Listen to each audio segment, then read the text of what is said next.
Halo kaum mager semua dimanapun anda berada, gimana kabarnya? Ya semoga anda baik-baik saja, diberikan rezeki yang banyak dan juga halal. Kembali lagi bersama saya Boy di Point di Kecuan. Kali ini saya akan membahas sebuah alur cerita film survival yang sangat seru dan juga sedih. Dan film ini berjudul Surviving the Game yang dirilis pada tahun 1994.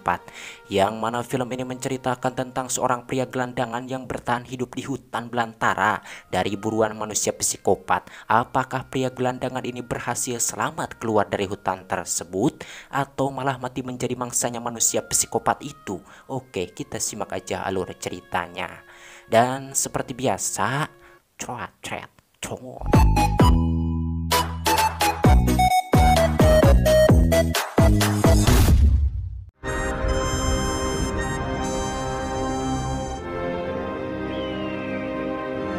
Cerita bermula dengan memperlihatkan seorang gelandangan berambut gondrong bernama Mason dan temannya Hank yang sedang mencari makanan di tong sampah. Dikarenakan di sana tidak mendapatkan makanan, lantas Mason pun masuk ke suatu tempat untuk mencuri makanan. Sementara Hank dirinya menunggu di luar. Tak lama Mason pun muncul sambil membawa satu paha daging sapi beserta seekor anjing. Namun sialnya perbuatannya mereka itu ketahuan oleh seorang security dan security itu memukul Hank. Kemudian Mason yang sangat merasa emosi pun menghajarnya hingga security itu kabur ketakutan. Sepulangnya ke tempat berlindung, mereka pun memasak daging sapi itu dan memakannya bersama-sama. I wanna thank you, Miss. What's done is done. Up to you to get your life back on track again, not nobody else. You get sentimental. Keesokan harinya setelah terbangun, Mason menemukan Hank yang sudah tua itu meninggal. Tentunya kenyataan itu membuat Mason sangat merasa sedih dan langsung menguburkannya. Karena sekarang sahabat baiknya sudah tidak ada, Mason pun menjadi putus asa dan dirinya pergi ke tengah jalan agar tertabrak mobil. Namun tanpa disangka perbuatannya itu digagalkan oleh seorang pria bernama Cole. Disebabkan hal itu, Mason pun marah kepada Cole. Kenapa Cole menggagalkan niatnya? Padahal dirinya itu sudah bosan hidup karena tidak mempunyai masa depan yang cerah. Cole mengatakan bahwa Mason jangan putus asa, dan jika Mason ingin merubah nasibnya maka dirinya bisa membantu Mason dengan memberinya pekerjaan, sehingga Mason tidak akan hidup di jalanan lagi. Mendengar itu, Mason pun menanyakan pekerjaan apa yang ditawarkan oleh Cole tersebut.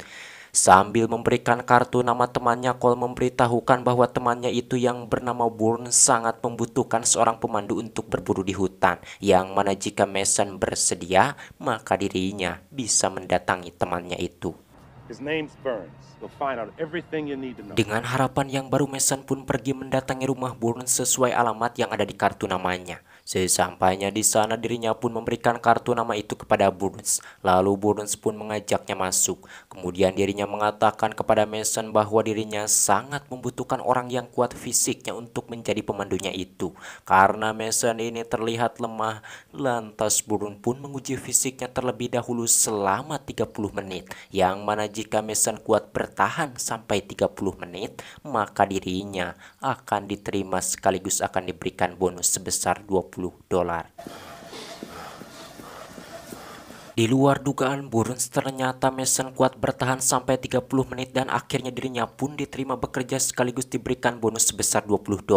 Karena sekarang memiliki uang, malam itu Mason pun menginap di sebuah hotel dengan membawa sebungkus rokok sampurna kretek, roti dan juga sebotol anggur yang sebelumnya semua itu dirinya tidak mampu membelinya sebab tidak memiliki uang.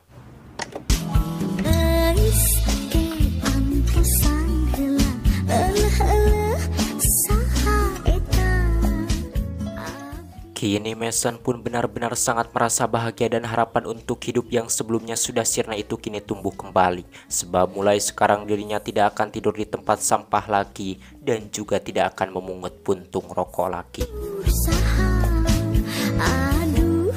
Keesokan paginya Burns pun datang sambil membawakan pakaian yang baru untuk Mason. Selain itu dirinya juga memberikan uang muka sebesar $200 karena dirinya akan membayar Mason setiap minggunya sebesar $500. Tentunya hal itu membuat Mason benar-benar sangat merasa senang. Setelah semuanya siap, mereka pun pergi melintasi pegunungan menuju kabin milik Burns yang ada di hutan terpencil, dan saat itu Cole juga ikut bersama mereka. Just cross the Oregon border. This is some remote shit.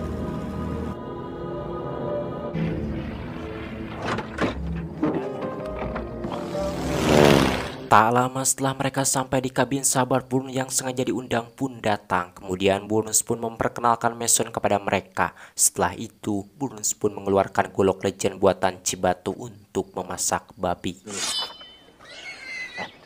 Doc Hawkins, who provided us with the... Amen. Well done. Amen. Malamnya setelah kenyang makan, seorang teman Burns yang bernama Hawkins memberinya sebungkus rokok Sampurna kretek kepada Mason. Pada awalnya Mason merasa malu untuk mengambilnya, namun dikarenakan Hawkins terus memaksa, akhirnya Mason yang merupakan perokok berat pun mengambilnya dengan perasaan yang sangat gembira, disebabkan sekarang dirinya tidak kekurangan rokok. Probably do. But I don't know shit about you. Setelah puas mengobrol dengan Hawkins, Burns pun mengantarkan Mason ke tempat tidur yang sudah disiapkan untuknya. Sebelum tidur, Mason pun memandang wajahnya ke cermin dan dirinya tidak henti-hentinya bersyukur karena sekarang memiliki pekerjaan. Hank. Mama feet. Akan tetapi keesokan paginya semua harapan yang ada di dalam dadanya itu lenyap ketika Cole membangunkan dirinya dengan menodongkan sebuah pistol. Cole memberitahukan bahwa mereka datang ke sini itu bukan untuk berburu hewan, melainkan untuk memburu Mason sebagai mangsanya. Dan Mason diberi kesempatan untuk kabur saat mereka sarapan. Setelah memberitahukan hal itu, mereka pun melemparkan Mason keluar layaknya seperti hewan. Kasihan si Mason ini awalnya sudah bahagia karena memiliki pekerjaan, namun ternyata dirinya tertipu oleh si Cole. Sungguh malang sekali nasibnya si Mason ini, kanlancut. Dengan penuh ketakutan terlihat saat itu Mason pun terus berlari di paparetot menjauhi mereka untuk menyelamatkan diri. Sementara mereka setelah selesai sarapan sengaja bersantai dulu sebentar untuk memberi kesempatan kepada Mason. Dan sesudah itu, barulah mereka pun berangkat untuk memburu Mason yang dianggap sebagai hewan buruannya.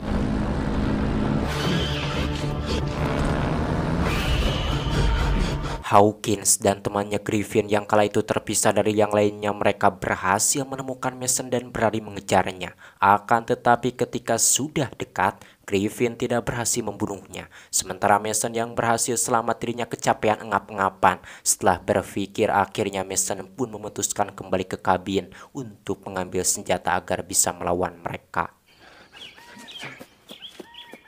Sesampainya di kabin, Mason pun membuka gembok ruangan yang terkunci untuk mengambil senjata. Namun setelah pintunya terbuka, dirinya merasa terkejut karena di sana tidak ada senjata.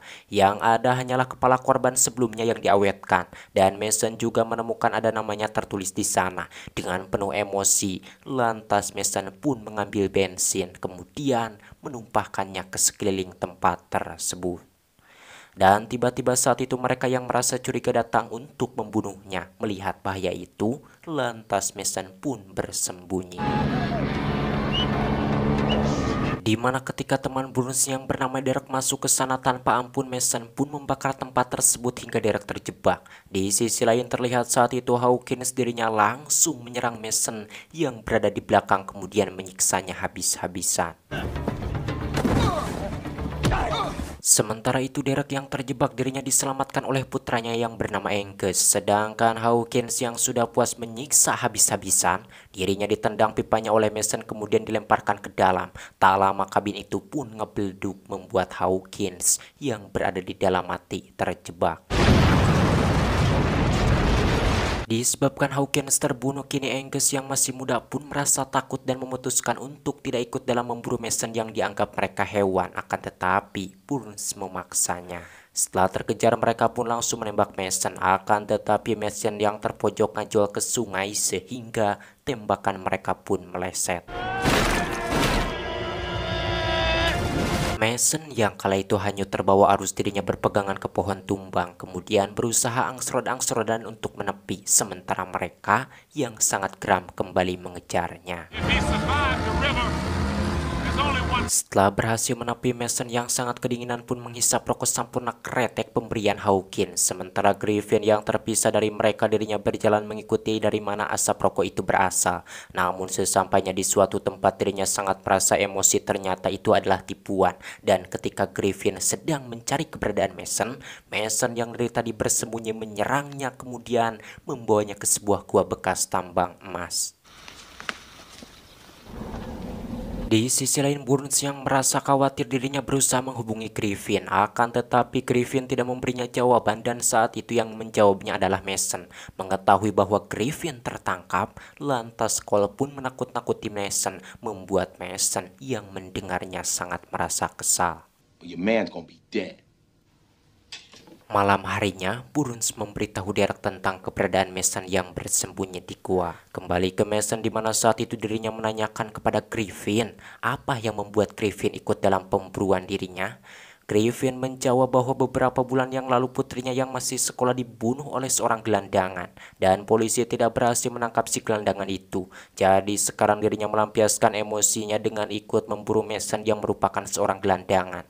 Mendengar itu, Mason pun menyadari bahwa ternyata Griffin ini sebenarnya tidak jahat, melainkan hanya melampiaskan emosinya akibat putrinya telah dibunuh oleh gelandangan. Dengan perasaan sedih, kemudian Mason juga menceritakan tentang masa lalunya kepada Griffin, bahwa sebenarnya dulu dirinya itu memiliki anak beserta istri dan mereka tinggal di sebuah gubuk. Akan tetapi pada suatu hari gubuknya kebakaran sehingga anak dan istrinya yang tidak sempat melarikan diri mati terbakar. Akibat kejadian itu dirinya pun merasa bersalah karena tidak bisa menyelamatkan anak dan istrinya tersebut, dan semenjak saat itu dirinya pun hidup menjadi gelandangan, tidak mempunyai tempat tinggal lagi. They didn't give a fuck. They don't give a fuck about people who live in the ghetto.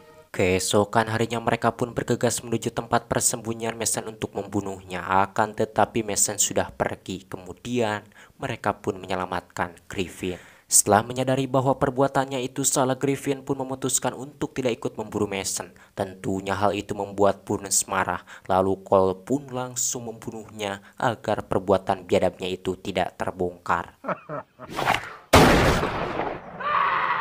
Tak lama setelah itu Mason datang menembak mereka. Karena tembakannya meleset, lantas dirinya pun kabur, kemudian mereka pun mengejarnya.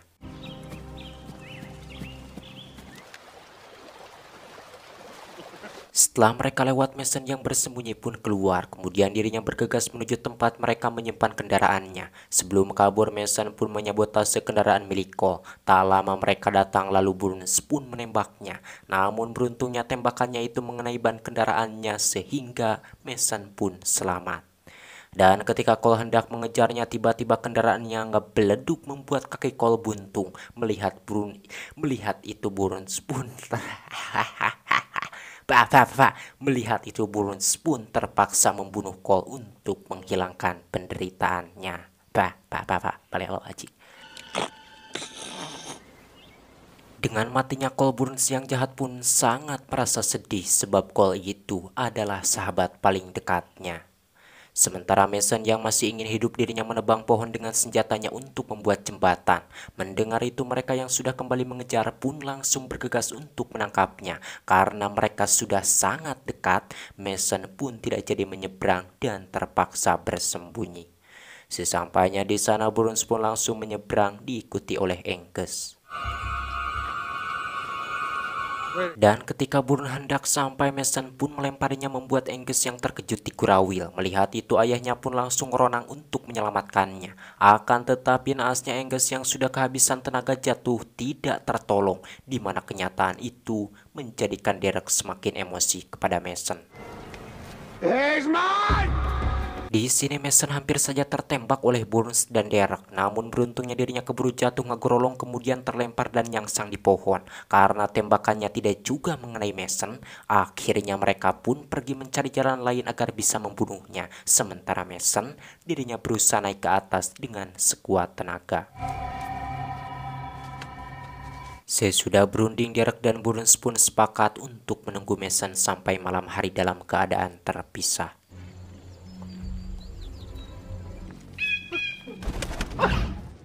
Menjelang pagi, Mason pun melewat ke tempat tersebut, lalu Derek pun langsung menembakinya. Dan ketika peluru Derek sudah habis, Mason datang memukulnya kemudian membunuhnya tanpa ampun. Burns yang melihat itu dari kejauhan pun langsung kabur ketakutan. Lantas Mason pun mengejarnya.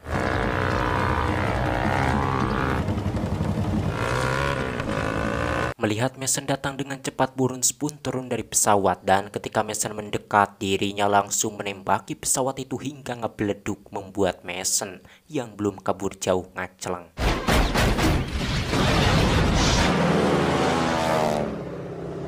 Selepas Burns pergi, terlihat di sana Mason yang belum ditakdirkan untuk mati, dirinya berhasil selamat dari ledakan pesawat itu.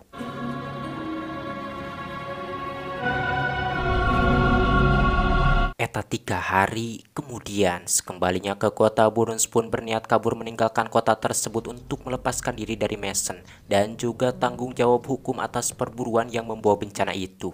Namun ketika dirinya hendak pergi, mobilnya tidak mau menyala, membuat Burns akhirnya terpaksa berjalan kaki. Dalam perjalanan, Burns merasa terkejut ketika menemukan motornya ada di sana, di mana hal tersebut menandakan bahwa Mason berhasil kembali ke kota. Dengan penuh ketakutan, lantas Burns pun langsung mengeluarkan senapan, dan tatkala dirinya sedang mencari Mason, Mason yang dari tadi bersembunyi pun datang menghajarnya.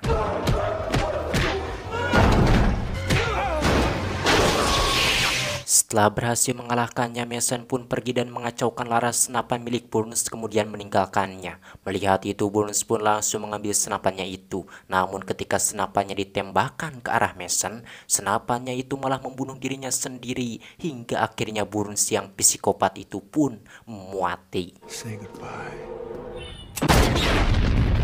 Tamat ending yang sangat memamang-Mason-kan.